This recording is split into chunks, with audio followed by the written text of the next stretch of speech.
Hola, ¿qué tal compañeros? Bienvenidos a un nuevo video de Punto ENAR. Doctores, el día de hoy la clase será cáncer de mama. Sé que muchos le tienen miedo porque es un tema extenso y en teoría difícil. Y la bibliografía que existe no nos ayuda mucho porque a veces nos complican la vida porque no tienen un orden. Así que, doctores, traté de simplificar el tema lo máximo que pude. Hice 6, 7 diapositivas en una sola, así que dos por ahí van a estar algo cargaditas y nos vamos a tomar cierto tiempo para analizarlas.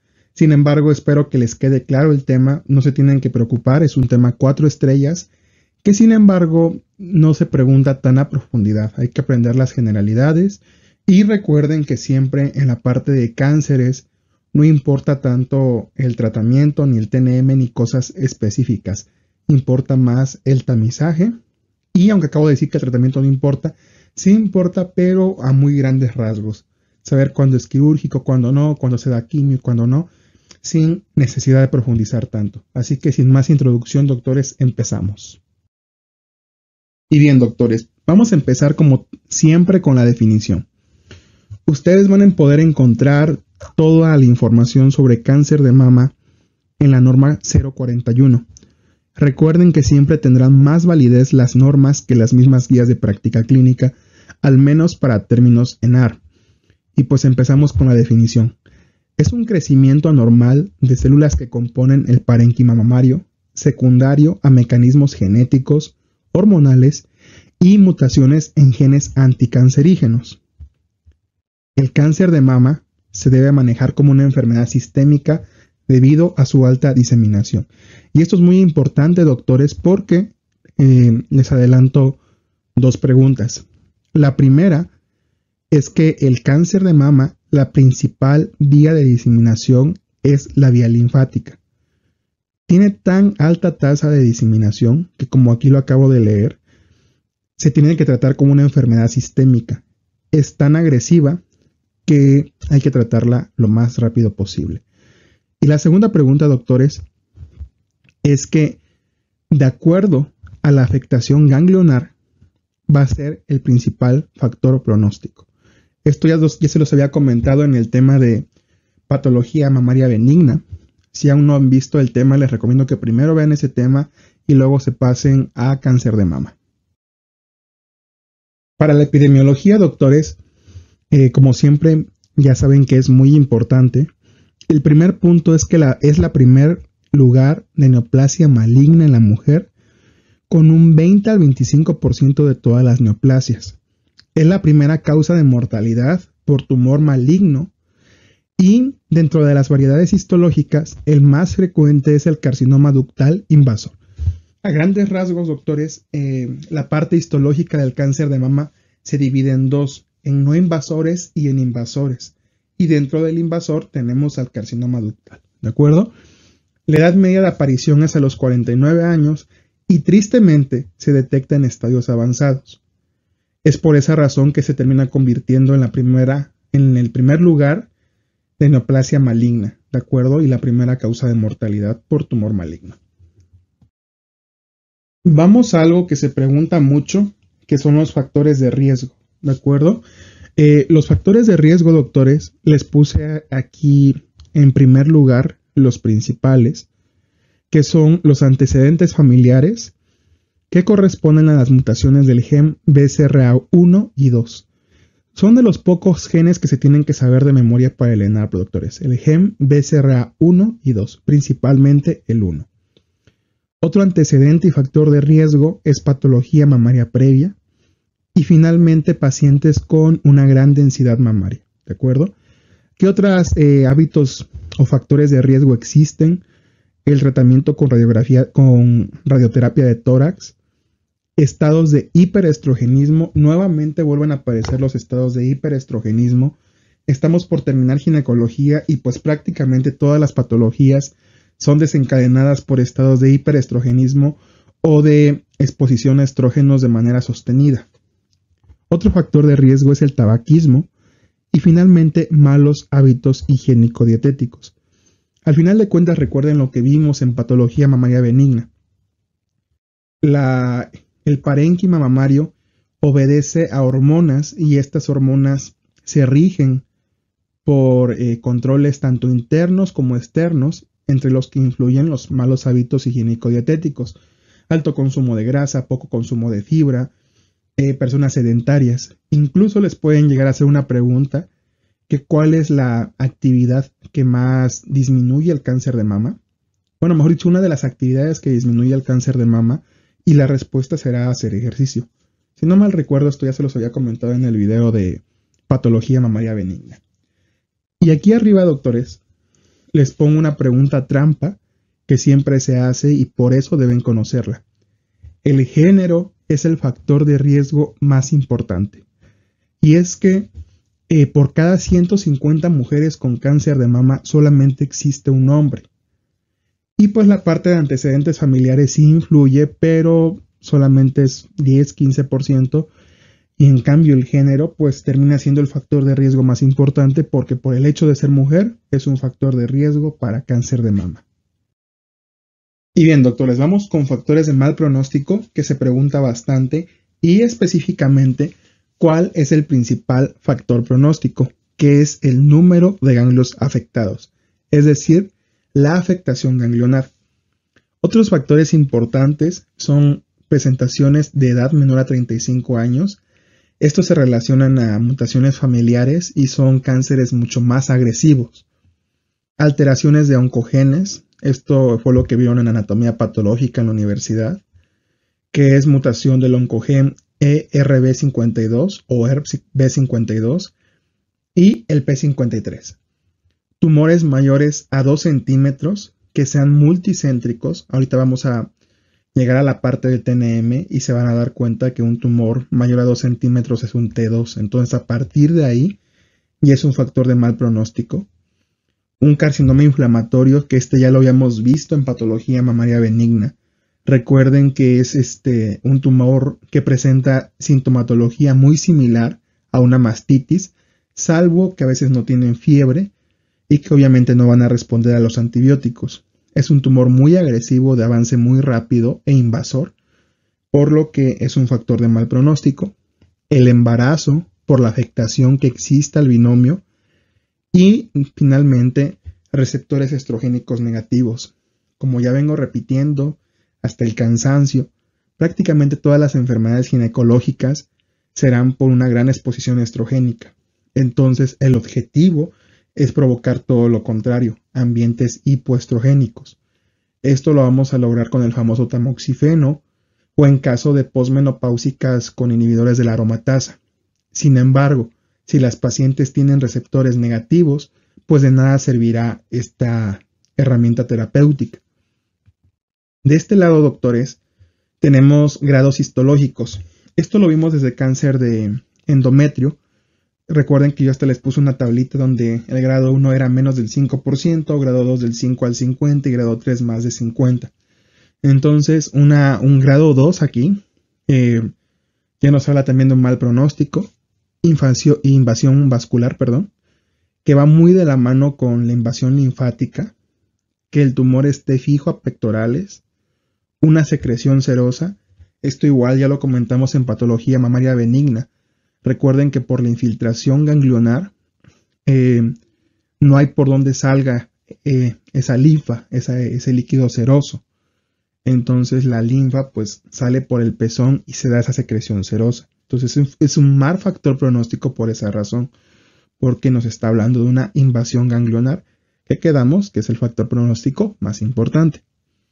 Y finalmente, doctores, la famosa piel de naranja. Recuerden que encontrarnos con piel de naranja a la exploración de nuestros pacientes es un factor de mal pronóstico. Les voy a dar algunos puntos de generalidades y el primero de ellos es que la afectación más frecuente casi siempre es en el cuadrante superoexterno. Ahí prácticamente van a estar la mayoría de los tumores. Se debe considerar como una enfermedad sistémica debido a lo agresiva que es.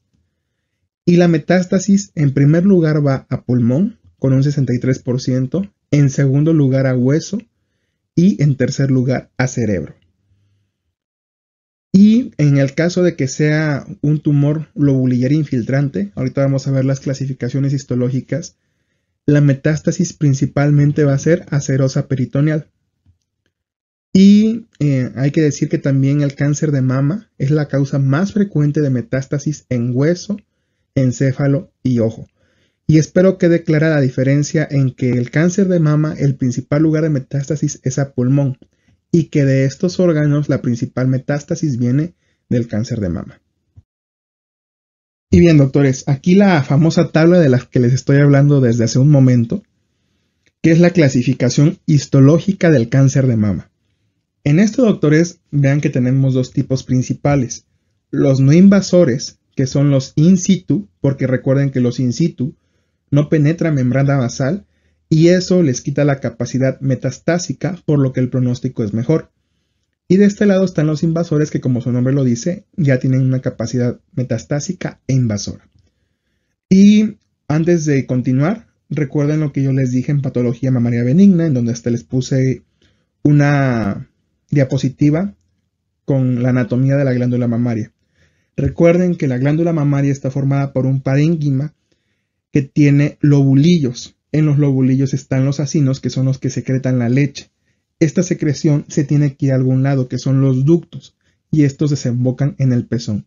Así que en base a eso ya saben que el cáncer va a ser en lobulillos y en la parte ductal. Generalmente es más en la parte ductal, y así es la división de los no invasores y de los invasores, en ductal y en lobulilla, ¿de acuerdo? Entonces, doctores, la primera parte de los no invasores es el ductal in situ, que es el más frecuente de los no invasores. Estos tienen un aspecto maligno, pero afortunadamente, como son in situ, pues no penetran la membrana basal y esto les quita una capacidad maligna, por así decirlo. La edad de aparición es a los 49 años y generalmente es asintomático.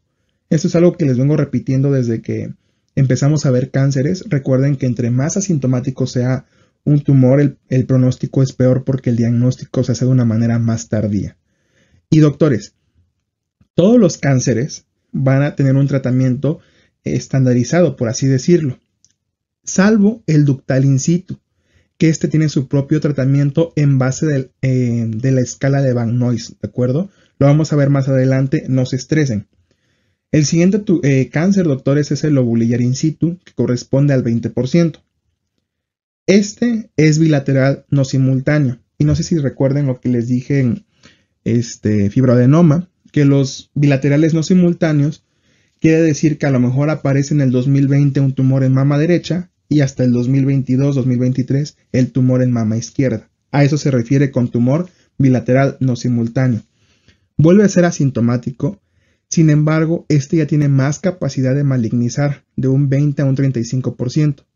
Y tristemente, cuando se hace una mastografía no suele estar alterada, entonces el diagnóstico se complica un poquito más. Y con respecto a los invasores, que como ya se habrán dado cuenta, tristemente son los más frecuentes, de un 70 a un 85% de todos los cánceres, el más frecuente de todos es el carcinoma ductal invasor. Y esta pregunta ya se las había mencionado en la parte de epidemiología, que de toda la clasificación histológica, el más frecuente de todos, es el carcinoma ductal invasor, que corresponde al 79% de los invasores. Y al ser invasor va a provocar una enfermedad sistémica. Y finalmente, doctores, tenemos al lobulillar infiltrante, que solamente corresponde al 10% y también la tratamos como una enfermedad sistémica. Dentro de los invasores vamos a encontrar muchos tipos como el carcinoma inflamatorio, el mucinoso, el medular, pero lo que más nos importa son estos. Con la parte de la clínica no es difícil, yo creo que ya todo el mundo la conoce. ¿Qué es lo más frecuente? Pues la masa palpable. Al final de cuentas, por eso van a llegar las pacientes al consultorio. Los cambios cutáneos, que son la piel de naranja, que ya quedamos que es un factor de mal pronóstico. Trastornos funcionales como la secreción acuosa, igual factor de mal pronóstico, y secreción seromática. Y pues recuerden las características de un nódulo maligno, que son adheridos a planos profundos, de un aspecto pétreo como si fuera una piedra, de bordes irregulares. Y como les dije al principio de la clase, doctores, la parte más importante de los cánceres, al menos para el ENAR, son el tamizaje, ¿de acuerdo? Y aquí vamos a conocer los puntos importantes. Se recomienda autoexploración desde los 20 años, examen clínico anual desde los 25 y pregunta de examen sí o sí, mastografía a partir de los 40 años de manera bianual. ¿En qué casos va a variar esto? En casos de mutación de BCRA o antecedentes heredofamiliares, donde se empieza a partir de los 30 años o 10 años antes del diagnóstico del familiar. Por ejemplo, si tu familiar tuvo el cáncer a los 37 años, se tiene que hacer a los 27. Recuerden que entre más joven la paciente, la utilidad de la mastografía es menos útil porque tienen una gran densidad las mamas. En esos casos se recomienda usar mejor el ultrasonido. Y como tal, la mastografía ha reducido la mortalidad por cáncer de mama del 30 al 40%, porcentaje que se tienen que memorizar sí o sí. Aquí, doctores, les pongo un tamizaje, un algoritmo del tamizaje de cáncer de mama, en donde tenemos a pacientes menores de 40 años y aquí solamente vamos a hacer una derivación a segundo nivel cuando tenga factores de riesgo. En caso de que no sea así, solamente autoexploración mensual y la exploración clínica anual. Y en pacientes de 40 años hasta 74 años, vamos a hacerles una exploración clínica y mastografía cada 2 a 3 años. Y a partir de los 75 años, compañeros, solamente se hace exploración clínica y se hace una valoración del estado de salud actual de la paciente. Y como ven, aquí ya no es necesario hacer la mastografía, salvo que exista una condición que así lo requiera. Y bien, compañeros, aquí vamos con una de las partes un poco más complicadas del tema, que es el diagnóstico, específicamente la parte de la mastografía. ¿Por qué? Porque hay que memorizar el BRAX. Sin embargo, doctores, la realidad es que es muy fácil. Solamente sí hay que conocer bien los porcentajes y los hallazgos en la mastografía.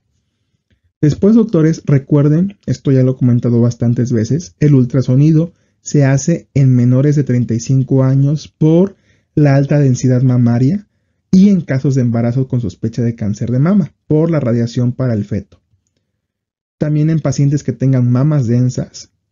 También se hace en apoyo al tamizaje cuando hay un BRAX 0. Ahorita lo vamos a ver, pero el BRAX 0 es cuando el diagnóstico, digamos, que es nulo, es insuficiente, incompleto y necesitamos más estudios para llegar a una sospecha clínica. También lo podemos usar en mastitis o abscesos. La biopsia, doctores, se va a reservar para BRAX 4 y 5. Y aquí viene algo muy, muy importante, que es pregunta de examen porque se confunden mucho y de ahí se aprovechan para preguntarles. Cuando utilizamos la aguja fina es para biopsiar ganglios, ¿de acuerdo? Entonces, biopsia por VAP o por aguja fina es para ganglios. Y cuando pidamos una aguja gruesa o cortante o TrueCut, cualquiera de estas opciones les puede venir. Esta ya es para las lesiones cancerígenas como tal, para los nódulos, para las lesiones palpables, ¿de acuerdo? Entonces recuerden VAP para biopsia de ganglios y aguja cortante para los nódulos cancerígenos. ¿Qué otras pruebas podemos hacer para receptores estrogénicos? Esto principalmente en el carcinoma ductal, ya lo habíamos comentado. Mutaciones del HER2, TAC a partir de tumoraciones mayor a 2 centímetros para descartar metástasis y resonancia en caso de sospechar metástasis hepática. Y bien, compañeros, ahora sí vamos a una parte, digamos, complicada, que en realidad no lo es. Traté de juntarle 7 u 8 diapositivas en una sola, por eso es que se ve tan cargada, pero prefiero hacerlo así para que les quede más claro. Y pues empezamos con el BRAX. Doctores, el BRAX es la clasificación que nos va a dar la mastografía y va desde el 0 hasta el 6 y viene de menos a más dependiendo de la sospecha de malignidad, ¿de acuerdo? El 0 va a ser un estudio incompleto que no se puede valorar y por esa razón hay que pedir pruebas adicionales de imagen, como ya lo habíamos visto, el ultrasonido, o también comparar con mastografías previas. El porcentaje de riesgo de cáncer en este caso no aplica. Estos datitos de aquí, doctores, se los puse porque si se llegan a preguntar, ¿de acuerdo? El BRAX 1, doctores, nos está hablando de un estudio negativo. Es decir, en el reporte van a encontrar mamas simétricas y no se distinguen hallazgos mamográficos o mastográficos, como lo quieran mencionar. En este caso, solamente hay que hacer tamizaje de rutina de acuerdo al grupo etario, es decir, una mujer de 42-43 años, hay que citarla para su mastografía anual, ¿de acuerdo? Porcentaje de riesgo de cáncer, 0%. Ni siquiera es menos del 1, es 0%, ¿de acuerdo? El BRAF2, doctores, es un estudio negativo, pero que sí tiene hallazgos benignos, ¿de acuerdo? Aquí ya pueden encontrar fibroadenomas calcificados, quistes, lipomas, ganglios linfáticos, etc.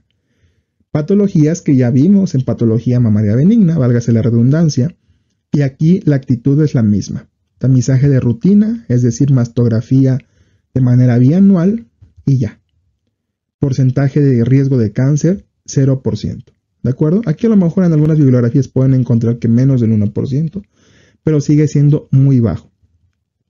El 3, doctores, son hallazgos probablemente benignos. Aquí que podemos encontrar nódulos solitarios normales, calcificaciones amorfas indistintas. En este caso, ¿qué hay que hacer? Con el simple hecho de que ya tenemos menos de 2% de riesgo para cáncer, hay que enviar a segundo nivel. ¿Y qué se hace en segundo nivel? Se repite la mastografía a los 6 meses. Si vuelve a salir un BRAF3, pues se realizará ya de manera anual, ¿de acuerdo? Entonces, en el 3 tampoco hay problema. A partir del 4 es donde empiezan los casos ya sospechosos de malignidad. Y así vamos a definir la parte 4, hallazgos sospechosos de malignidad, ¿de acuerdo? Aquí ya hay pérdida de la arquitectura de mama, nódulos irregulares, estos dos criterios de malignidad, microcalcificaciones pleomórficas heterogéneas, igual un criterio de malignidad. En estos casos está indicada la biopsia. Pregunta de examen, ¿a partir de qué BRAF se indica la biopsia? A partir del BRAF4, ¿de acuerdo? Entonces se envía a segundo nivel para hacerle biopsia. ¿Qué tipo de biopsia sería? ¿Por aguja fina o por Trucut, doctores, perdón? Exactamente, por Trucut, aguja cortante. Acuérdense que la aguja fina es para ganglios, ¿de acuerdo? Muy bien. Y pues hay que valorar con estudios complementarios dependiendo de la variante histológica que sospechemos. Y aquí, doctores, el estadio 4, lo vamos a dividir en 4A, 4B y 4C. El 4A es un porcentaje de malignidad del 2 al 10%, el B del 11 al 40% y el C de 41 a 94%. ¿Es importante aprenderme esto? Sí, doctores, porque no es lo mismo que les llegue un 4C con un alto porcentaje de malignidad, prácticamente 1 de 2, a que les llegue un 4A con un apenas 10%, 1 de 10. Así que sí es importante memorizarse esto. Posterior a este, doctores, tenemos altamente sugestivo de malignidad. Aquí prácticamente el reporte es similar, solamente que aquí tenemos microcalcificaciones lineales. Aquí eran pleomórficas, aquí son lineales, ¿de acuerdo? Aquí envío directamente a tercer nivel porque prácticamente nos está diciendo que eso es cáncer hasta en un 95% y tiene que ser atención inmediata por el alto riesgo que existe. Y si de estos dos, doctores, la biopsia confirma el cáncer, lo vamos a clasificar como un BRAF6 y pues el porcentaje de cáncer es confirmado. Así que como les digo, doctores, si se dan cuenta no es difícil. A grandes rasgos, lo que hay que saber es que a partir del BRAF4 se hace la biopsia, a partir de ahí se tienen que aprender los porcentajes y que del 3, 2 y 3 son hallazgos, bueno, mejor dicho, el 3 son hallazgos benignos y el 2 es un hallazgos benignos también y el 1 estudio negativo. Así que espero que haya quedado clara esa parte, doctores. La realidad es que a mí el BRAF no se me complica tanto. Sí hay que ponerle atención, pero espero que esta tablita les sirva para que les quede más claro. Bien, compañeros, ya vimos la parte del BRAF. Ahora vamos a la parte del TNM. Y el BRAF nos arrojó que teníamos un tumor, ahora hay que estadificarlo. Y recuerden, compañeros, que a mí me gusta juntar el TNM con el tratamiento. Así es más fácil de explicar para mí, pero sobre todo más fácil de entender para ustedes, ¿de acuerdo? Entonces empezamos con el TNM, que en el cáncer de mama es muy fácil y muy sencillo. Creo que es el más fácil de todos. ¿Por qué? Porque nos va a clasificar en el típico T1, T2, T3, T4. Además nos va a agregar una variante que es el carcinoma in situ y un TX y un T0. El TX es que no se puede evaluar y el T0 es que no existe prueba de tumor. El carcinoma in situ, pues es que no pasa membrana basal y ya vimos los dos principales, el carcinoma ductal y el carcinoma lobulillar. También incluye a la enfermedad de Payet. Esta no me detengo tanto porque ya lo vimos en patología mamaria benigna. Y después, doctores, es muy fácil porque T1 es un tumor menor a 2 centímetros. Esto no hay necesidad de memorizarlo. T2 es un tumor de 2 a 5 centímetros. T3 es mayor a 5 centímetros y T4 es metástasis locales y recurrentes. Doctores, es muy fácil aprendérselo, recuerdo. T1 menos de 2 centímetros, T2 de 2 a 5, T3 mayor a 5 y T4 metástasis y recurrentes. Muy sencillo.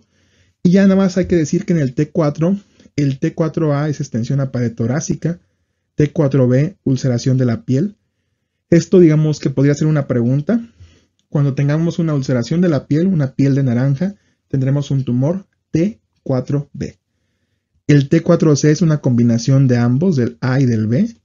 Y el T4D es un carcinoma inflamatorio, ¿de acuerdo? Que ya lo hemos mencionado bastante.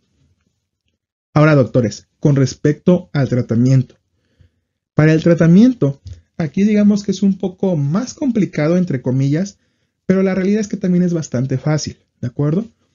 Para el tratamiento del cáncer de mama tenemos hasta 6 alternativas u opciones que podemos dar al tumor, ¿de acuerdo? La primera de ellas es la cirugía, que vamos a tener dos tipos, conservadora y radical. Ahorita les voy a mencionar las indicaciones, pero la conservadora va a ser en la que solamente quitemos el tumor y un poco de márgenes libres, y la radical en donde obviamente hagamos una mastectomía radical. En segundo lugar tenemos la linfadenectomía. Recuerden que el cáncer de mama hay que tratarlo como una invasión sistémica. Y recuerden que siempre, generalmente, se va a la parte de la linfa, es su principal vía de diseminación, entonces hay que hacer linfadenectomía. Punto 3, radioterapia.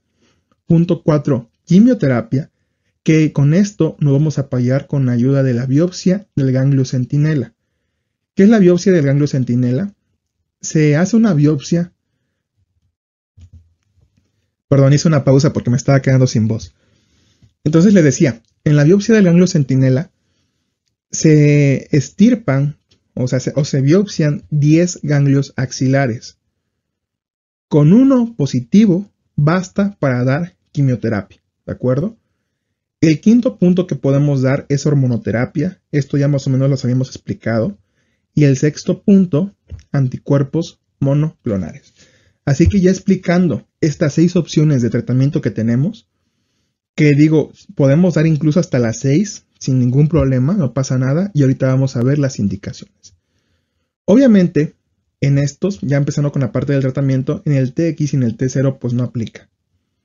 En el caso del DIS, esto ya se los había comentado, en el carcinoma ductal in situ, va a ser una excepción al tratamiento. Ahí no lo vamos a hacer con estos puntos, lo vamos a hacer en base a la clasificación de Van Nuys, que más adelante, la siguiente diapositiva se las voy a presentar. Con respecto al carcinoma lobulillar in situ, aquí sí hay que hacer mastectomía, ¿de acuerdo? Pero igual, aunque se hace mastectomía, no hay necesidad de quimio, no hay necesidad de radioterapia, ni linfadenectomía. Lo que sí se podría llegar a hacer, aquí pongo que no porque generalmente es no, pero se podría llegar a hacer una biopsia de ganglio centinela en caso de que su grado histológico fuera a partir de un 2, es decir, no estuviera tan bien diferenciado. Espero, doctores, que esto de los grados histológicos ya les haya quedado claro. Acuérdense que entre mejor diferenciado esté un tumor, tiene menor potencial maligno. ¿De acuerdo? Entonces, repito. Carcinoma ductal in situ, tratamiento en función de Van Nuys, que ahorita lo vemos. Y el lobulillar in situ, hacemos mastectomía sin necesidad de tratamiento adyuvante. ¿De acuerdo? Y doctores, a partir del T1 al T3, vamos a aplicar este tratamiento, que también está muy sencillito. Les digo, es una diapositiva extensa porque junté 7. Sin embargo, no es nada compleja, ¿de acuerdo? Entonces, empezamos primero con las indicaciones de cirugía. ¿Cuándo hacemos mastectomía radical? Se hace, doctores, en tumores mayores de 3 centímetros o de menos de 3 con alto riesgo de malignidad, como tumores mal diferenciados, ¿de acuerdo? Ahí hacemos mastectomía radical. Es decir, a partir de un T2 se puede hacer mastectomía radical, ¿de acuerdo? ¿Y cuándo hacemos cirugía conservadora? Cuando sean tumores menores a 3 centímetros, es decir, también en T2, ¿de acuerdo? Solo que cuando hagamos una cirugía conservadora hay que agregar radioterapia, ¿de acuerdo? Y doctores, siempre vamos a hacer linfadenectomía y biopsia del ganglio centinela, ¿de acuerdo? Ahora bien, con la parte de radioterapia, ¿cuándo vamos a hacer la radioterapia?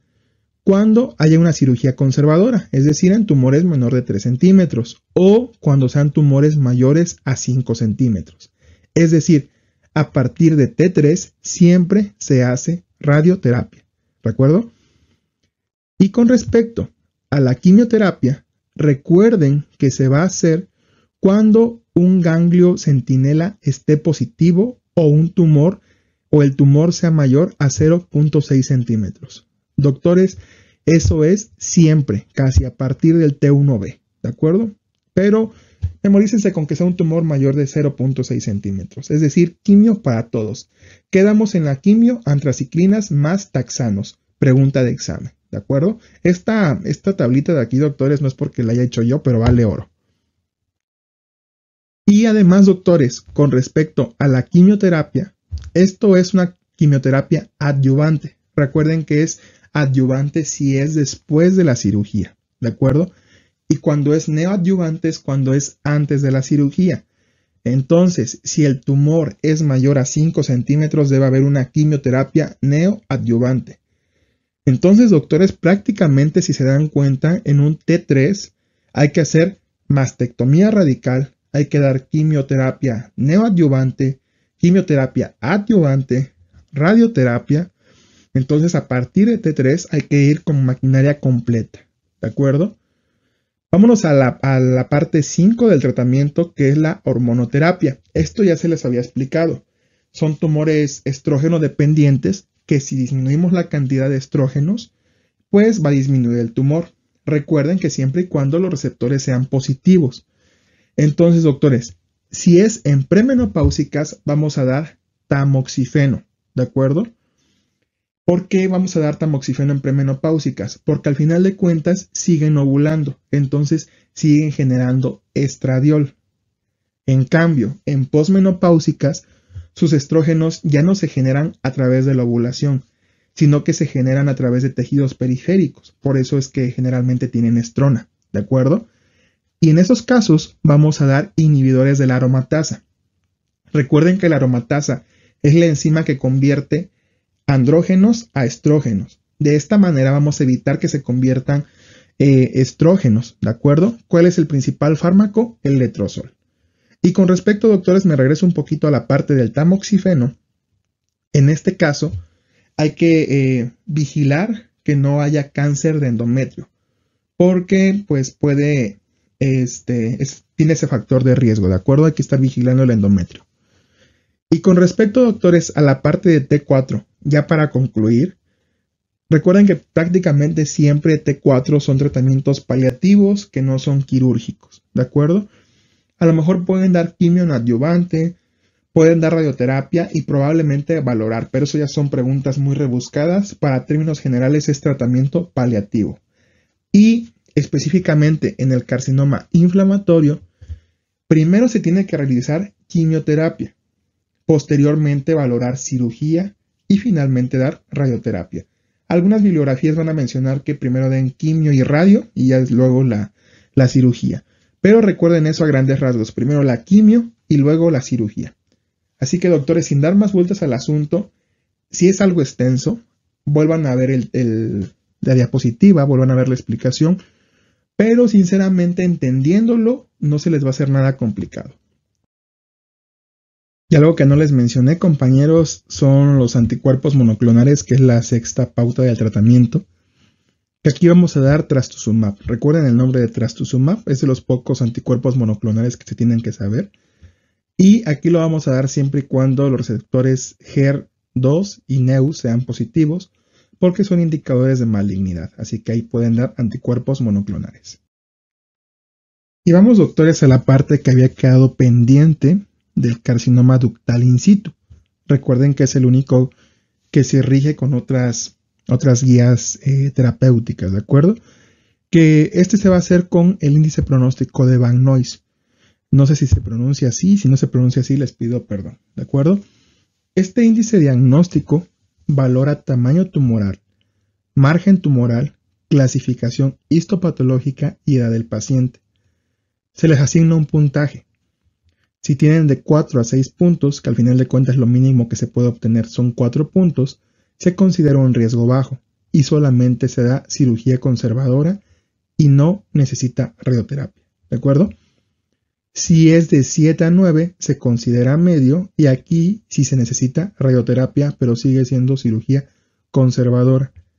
Y si es un riesgo alto de 10 a 12 puntos, aquí ya se hace mastectomía radical. Hay que aprendérselo, doctores. Sinceramente nunca he visto que lo pregunten, incluso ni siquiera en simuladores. Solamente conózcanlo y me importa más que se aprendan lo anterior, ¿de acuerdo? Y ya para casi finalizar este tema, que como vieron no es tan difícil como parece, vamos a ver cáncer de mama en embarazo. Que, bueno, empezamos con que el CTO menciona que el cáncer más frecuente del embarazo es el cáncer de mama. Sin embargo, doctores, sí les recomiendo y sí les sugiero que cuando lean este tipo de información en ese manual, que es muy bueno, sí la corroboren porque muchas veces es bibliografía española. Así que yo he consultado bibliografía mexicana que menciona que es el cáncer cervicouterino el más frecuente en el embarazo.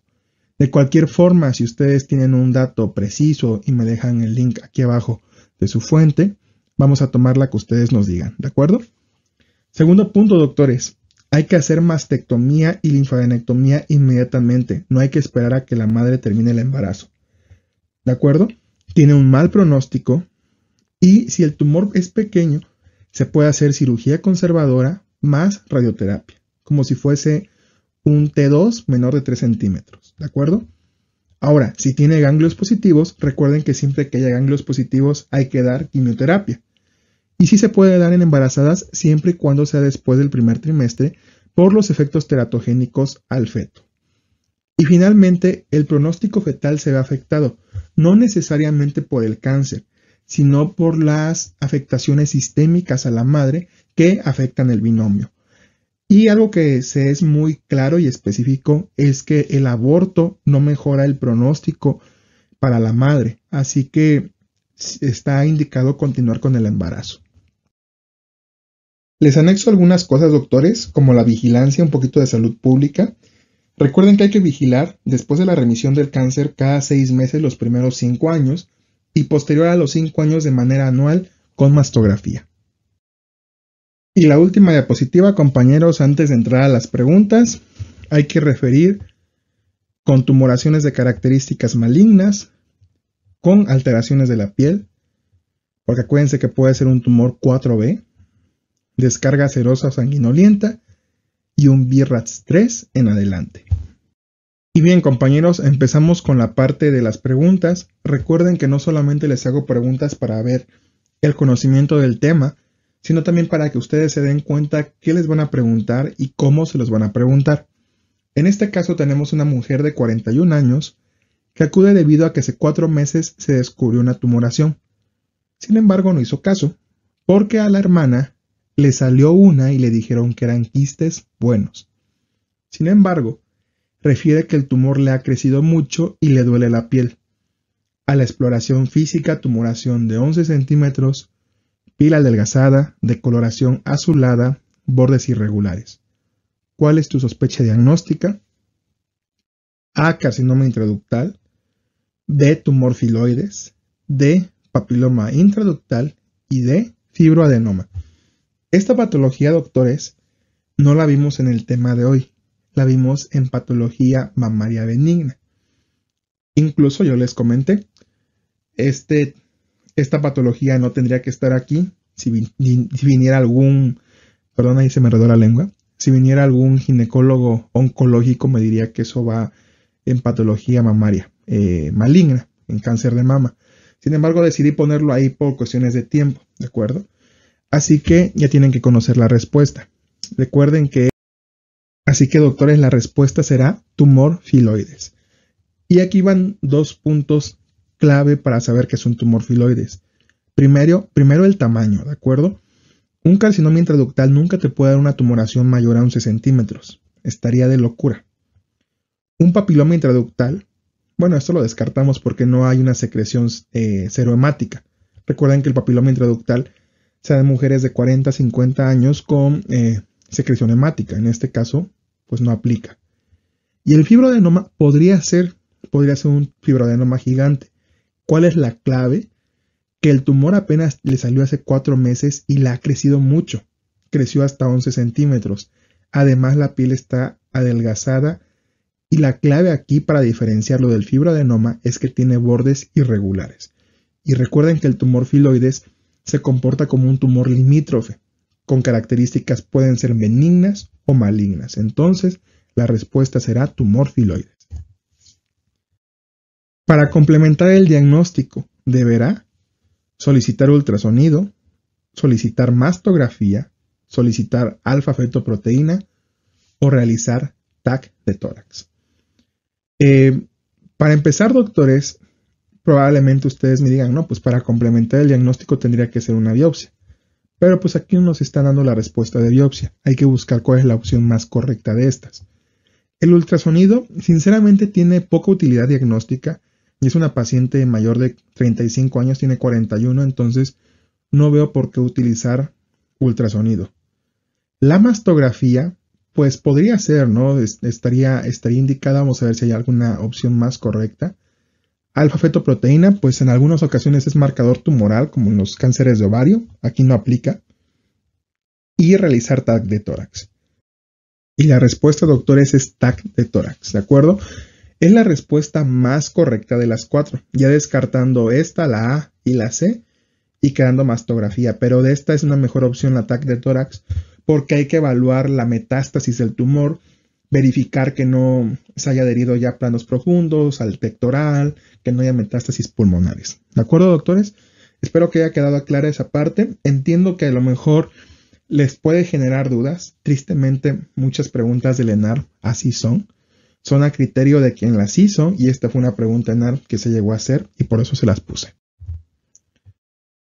Después tenemos a un femenino de 49 años por tumoración en borde externo de la mama. A la exploración física, piel de naranja, secreción serosa, tumoración de bordes irregulares de consistencia pétrea, sin movilidad. ¿Cuál es el tratamiento de primera elección? Y doctores, generalmente sí les van a poner los tumores. Les van a dar un tumor maligno claro a la hora de la exploración física. En este caso tiene piel de naranja, secreción serosa, tumoración de bordes irregulares. Así que sabemos que es un tumor maligno sí o sí. No importa tanto saber la estadificación porque casi siempre el tratamiento será con mastectomía. Ahora que si pusieron atención a la clase, sabrán que por tener piel de naranja probablemente sea un 4B. Y bien, doctores, ahora sí la parte favorita de todos los puntos ENAR que hay que memorizarse sí o sí. El primer punto, me cansé de repetírselos.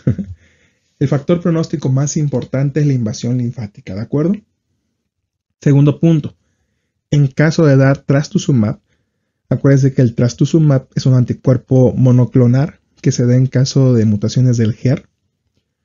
Hay que vigilar la aparición de cardiomiopatía dilatada. Si se lo estoy poniendo es porque se llegó a preguntar en algún examen o en algún simulador, ¿de acuerdo? Las metástasis más frecuentes es a los pulmones, hasta un 60%. Criterios radiográficos de malignidad, doctores, nódulos espiculados, desestructuración del parénquima mamario y densidad focal asimétrica. ¿De acuerdo?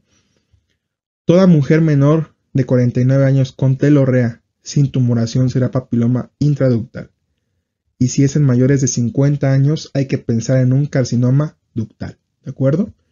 Ahora, el carcinoma ductal infiltrante, la clave infiltrante, es la variedad histológica más frecuente. El carcinoma inflamatorio tiene la misma clínica que la mastitis, esto ya lo repetí bastantes veces, solo que no tiene mejoría clínica con antibióticos y en ocasiones tampoco tiene fiebre. Siguiente punto, si queremos hacer biopsia de ganglio centinela, utilizaremos BAF, ¿de acuerdo? Biopsia por aguja fina. Y si queremos hacer biopsia de nódulo palpable, es decir, de alguna tumoración, hay que utilizar biopsia con aguja cortante, ¿de acuerdo? La combinación de estrógenos y progestinas aumenta el riesgo de cáncer de mama y en pacientes con una o más metástasis a ganglios se sugiere quimio más hormonoterapia. Doctores, eso ha sido todo por el tema de hoy. Quedó un poquito largo, la verdad es que el tema lo amerita, es muy importante. Si se llega a preguntar 2 o 3 preguntitas, hay que conocer todo, pero ya vieron que tampoco es tan complicado, sí es extenso, pero no complicado. Así que espero que les haya ayudado este tema, doctores. Cualquier duda déjenme en los comentarios, cualquier corrección igual ahí los espero. Y pues eso es todo por el día de hoy, doctores. Espero les esté gustando el curso y nos estamos viendo. Éxito en este largo sueño.